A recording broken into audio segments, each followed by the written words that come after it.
मैं खजुराहो उपन्यास की शुरुआत लेखक रामानुज अनुज के व्यक्तिगत अनुभव से होती है।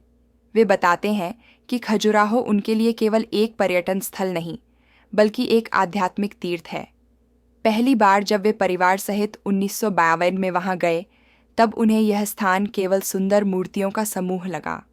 परंतु जैसे जैसे उन्होंने इन मूर्तियों को गहराई से देखा, स्पर्श किया और समझा, उन्हें लगा कि इन पत्थरों में एक जीवंत चेतना है। लेखक के अनुसार हर यात्रा के बाद कुछ प्रश्न उनके भीतर जागते रहे। इन मूर्तियों के अर्थ क्या हैं? क्या ये केवल कामकला का प्रदर्शन है या फिर किसी दार्शनिक सत्य की अभिव्यक्ति? यही प्रश्न धीरे धीरे इस उपन्यास के बीज बने। लेखक बताते हैं कि खजुराहो का निर्माण चंदेल राजाओं ने किया था। इन मंदिरों की दीवारों पर जीवन के हर रूप की झलक है, देवता, अप्सराएं, योद्धा, आर्षी और साधारण मनुष्य तक। लेकिन सबसे चर्चित हैं वे मैथुनी मूर्तियां, जहां नारी और पुरुष विभिन्न आसनों में आलिंगनबद्ध दिखाई देते हैं।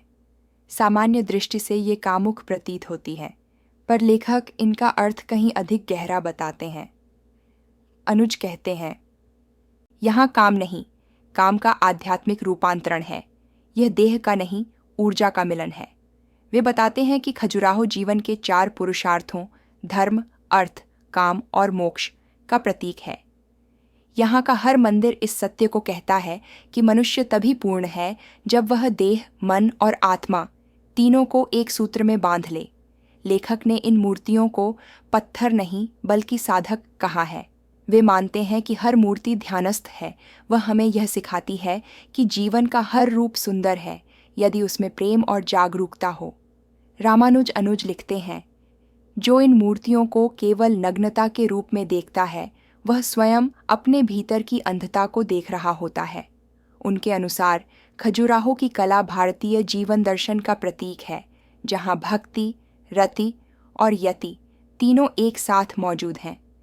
इन मूर्तियों में जीवन की पूर्णता है, आनंद, कर्तव्य, ध्यान और विरक्ति का संतुलन। उपन्यास का अगला भाग खजुराहो नृत्य महोत्सव पर केंद्रित है। हर वर्ष फरवरी में आयोजित होने वाला यह उत्सव भारतीय शास्त्रीय नृत्यों का वैश्विक मंच है। भरतनाट्यम, कथक, ओडिसी, मणिपुरी, कुचिपुड़ी सभी विधाओं की प्रस्तुति इन मंदिरों के आंगन में होती है। जब नर्तक और नर्तकियां इन प्राचीन मूर्तियों के सामने नृत्य करते हैं, तो ऐसा लगता है जैसे पत्थर की मूर्तियां जीवित हो उठी हों। रामानुज अनुज ने इसी दृश्य से अपने उपन्यास की कथा का सूत्र प्रारंभ किया। एक ऐसी रात जब खजुराहो की दीवारें चांदनी से नहाई हुई थीं और संगीत की थाप पर शरीर, आत्मा और समय तीनों एक हो गए थे। मुख्य नायिका मोहिनी रेवहर्रे एक प्रसिद्ध भरतनाट्यम नर्तकी है। उसका जीवन पूरी तरह कला को समर्पित है। वह मंच पर केवल नाचती नहीं, बल्कि जीती है। उसकी हर मुद्रा, हर लय, हर भंगिमा में एक साधना झलकती है।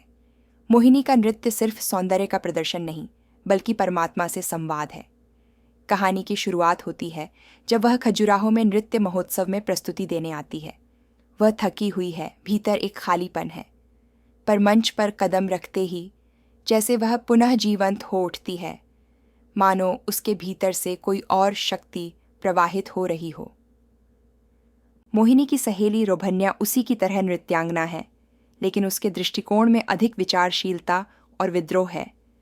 वह कहती है, हम कलाकार हैं, पर इंसान भी हैं। हमें भी थकान, दर्द और अकेलापन महसूस होता है। रोभन्या आधुनिक सोच की प्रतिनिधि है। वह नारी की स्वतंत्रता और आत्मसम्मान पर दृढ़ है। वह मोहिनी से कहती है, कला तब तक सच्ची नहीं जब तक वह भीतर के प्रश्नों को न छुए।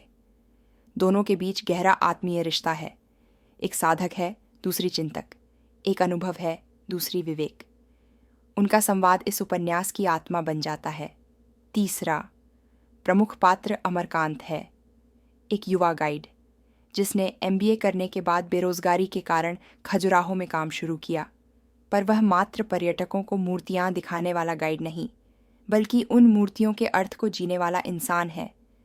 वह मोहिनी के नृत्य से मंत्रमुग्ध होकर उसके पास आता है, पर उसके मन में वासना नहीं, श्रद्धा होती है।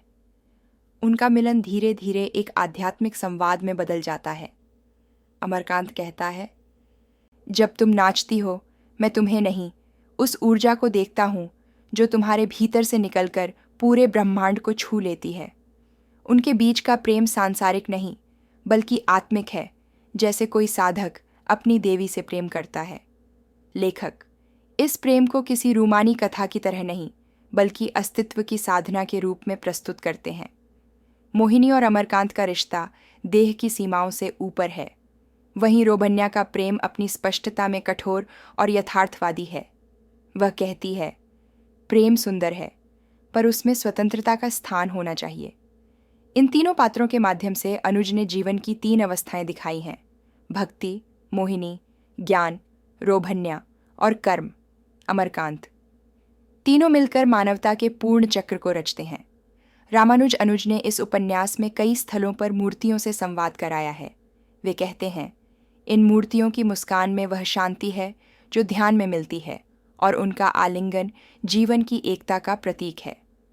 रात की चांदनी में जब लेखक या पात्र मूर्तियों को देखते हैं तो उन्हें लगता है कि वे किसी और लोक में प्रवेश कर गए हैं। यहाँ न कोई पाप है न पुण्य, केवल प्रेम और चेतना का शुद्ध अस्तित्व है।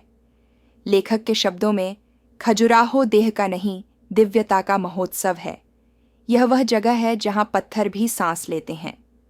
उपन्यास में कई दृश्य ऐसे हैं जहाँ नृत्य स्वयं एक ध्यान बन जाता है। जब मोहिनी मंच पर आती है तो उसकी देह संगीत का वाद्य बन जाती है। रोभन्या पखावज पर संगत करती है। दोनों का तालमेल ऐसा है कि दर्शक सांस लेना भूल जाते हैं। लेखक ने इस दृश्य को अत्यंत काव्यात्मक भाषा में चित्रित किया है, जैसे कोई चित्रकार रंगों से नहीं, शब्दों से चित्र बना रहा हो।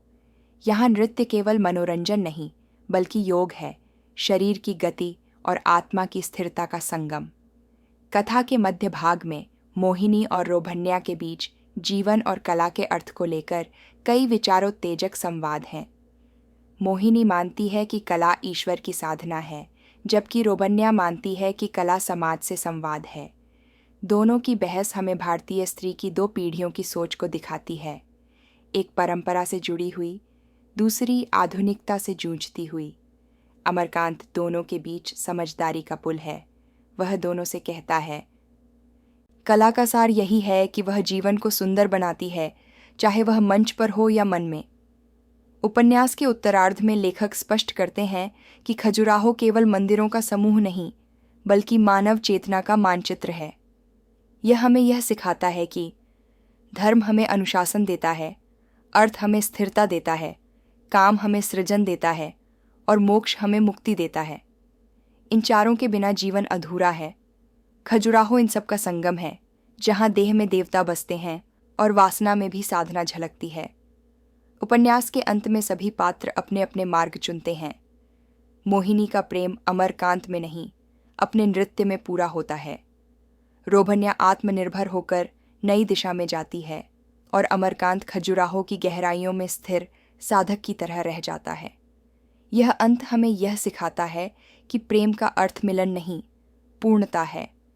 सच्चा प्रेम तब होता है जब हम दूसरे के अस्तित्व को स्वीकार कर लेते हैं, बिना अपेक्षा, बिना स्वामित्व के। रामानुज अनुज ने इस उपन्यास में यह दिखाया है कि शरीर और आत्मा विरोधी नहीं हैं। खजुराहो की मूर्तियां कहती हैं, जब देह प्रेम से भर जाती है तब वह प्रार्थना बन जाती है। लेखक ने वासना और साधना के बीच के महीन अंतर को बहुत सूक्ष्मता से समझाया है। वे कहते हैं, वासना अंधकार है, पर जब उसमें जागरूकता का दीपक जलता है तब वही ध्यान बन जाती है। मैं खजुराहो अंततः एक आत्मयात्रा है। यह हमें यह सिखाती है कि खजुराहो केवल पत्थरों में नहीं, हमारे भीतर भी बसा है, हर भावना में, हर प्रेम में, हर सृजन में। लेखक कहते हैं, खजुराहो केवल मंदिर नहीं, वह मनुष्य के भीतर बसे देवत्व का प्रतीक है। जब हम देह को सम्मान देते हैं तब आत्मा जागती है। इस प्रकार यह उपन्यास कला, दर्शन और प्रेम का अद्भुत संगम है, जहाँ प्रत्येक मूर्ति, प्रत्येक पात्र और प्रत्येक शब्द एक ही संदेश देता है। प्रेम ही परमात्मा है और सौंदर्य उसका स्वरूप। यह उपन्यास भारतीय संस्कृति में कला और अध्यात्म के सेतु को स्पष्ट करता है। नारी दृष्टिकोण को संवेदनशीलता से प्रस्तुत करता है। भाषा काव्यात्मक और विचार गहन है। इसे पढ़ते हुए पाठक केवल कहानी नहीं, एक आध्यात्मिक अनुभव जीता है।